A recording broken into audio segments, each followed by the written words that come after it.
So let's have a look now at part 3. Remember, part 3 is the same topic as part 2. So in part 2 we looked at a happy event you organised. Part 3 here could go on to look at happiness and being happy, or it could be talking about organising events and things. In this case we're looking at organisation. The different subtopics could be organising things at work, like meetings, conferences.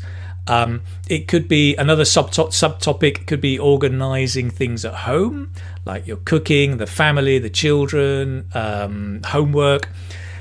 There are other things, right? Organising yourself, time management, organising people, delegating work and managing people. There's a lot of subtopics that could come up. Okay, let's have a look at 4 questions that you might get in part 3 around the subtopic of being organised. So we have, when do people need to be organised? On what occasions, or when, do people need to be organised? How can parents help children be organised? Does everything we do need to be well prepared? Do people need other people's help when organising things? Okay, so it's a bit of a mixed bag. I mean a mixture of different questions, but all under the subtopic of being organised. Okay, so let me give you, well, we're going to take 2 of the questions, 2 model answers, then look at some of the language that comes up. The first question I'm going to look at is, how can parents help children, their children, be organised? Okay, this is what I might say. Well, I don't have any hands-on experience with this, but in my opinion, parents could set a good example. For instance, as well as telling their children to make their bed, parents should first make their own bed so children can see what they should be doing and then follow suit. On top of that, I think parents should set clear routines for their children to follow. You know, kids like to have clear boundaries, and I think this can help them organise their time. Right, okay, let's have a look first of all at the structure of that answer. Okay, so we had, I don't have any hands-on experience with this, but now this means I don't have any real life experience. So if you don't have children, you may say that. However, if you do have children, you may want to say, well, I can tell you from first-hand experience. That is your direct experience, right? In my opinion, so I'm beginning with my opinion. In my opinion, later I say on top of that, I think, another opinion. So I've got 2 opinions. To give an example, I say for instance, right, and talk about the bed making situation. And to give a reason about why they should make their beds, so children can do this, so that somebody can do something else. Okay, so there's an example, there's a reason, and then I just finish up with an example. Remember, your structure is not like building a house. It's not mathematical. You can move these pieces around and sometimes just speak freely, right? What about the language there? So idiomatic expressions. Well, I mentioned hands-on experience. Hands-on literally is that you're doing it, real life experience. You've also got first-hand experience, which is, if it's your first hand, it's direct experience, right? Not that somebody has told you, but you have actually done it yourself. Collocations, there's quite a few here, right? To set a good example. Set a good example is the best collocation, just meaning to give a good model for other people to follow, right? For instance, as well as telling their children to make their bed, parents should first let their own bed, so children can see what they should be doing and then follow suit. Follow suit comes from the card playing scenario. If you've ever played poker, right, sometimes not in poker but in some games you have the cards, and if you have a spade, you follow with the spade. If you have a heart, you follow with a heart. The spades, the hearts are suits. So when you follow suit, you do the same thing, right?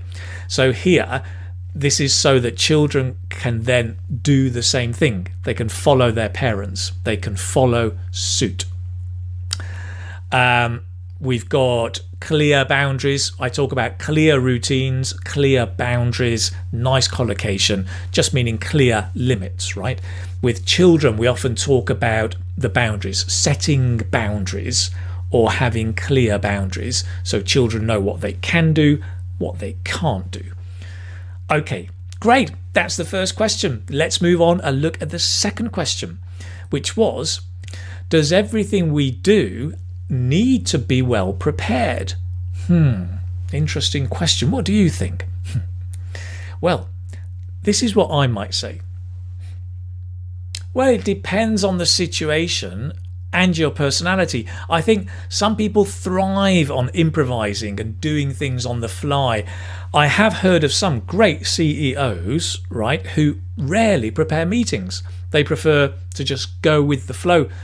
Maybe the reason is they feel too much preparation stifles their creativity.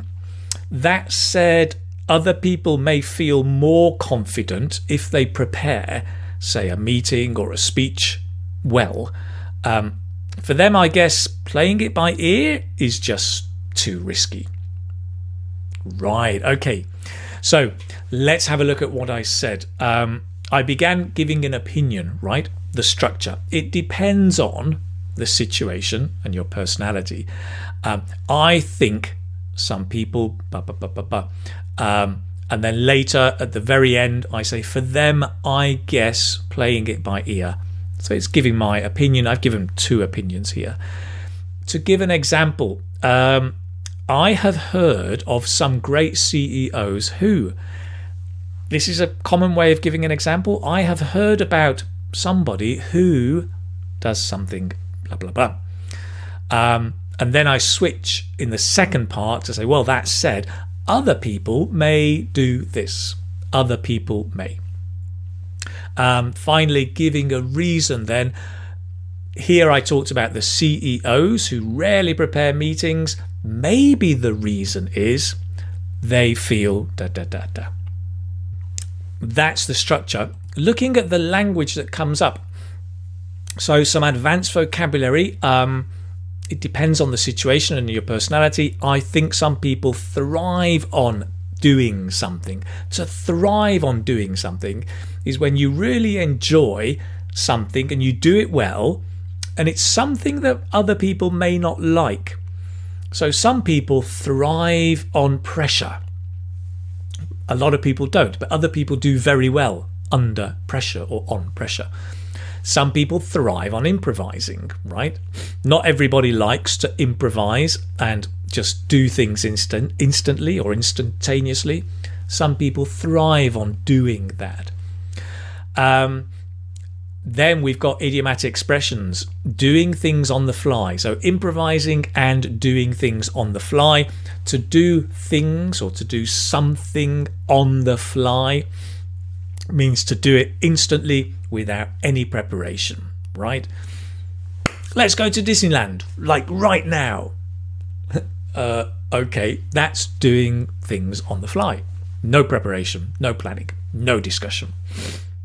So, I've heard of some CEOs who rarely prepare. They prefer to just go with the flow.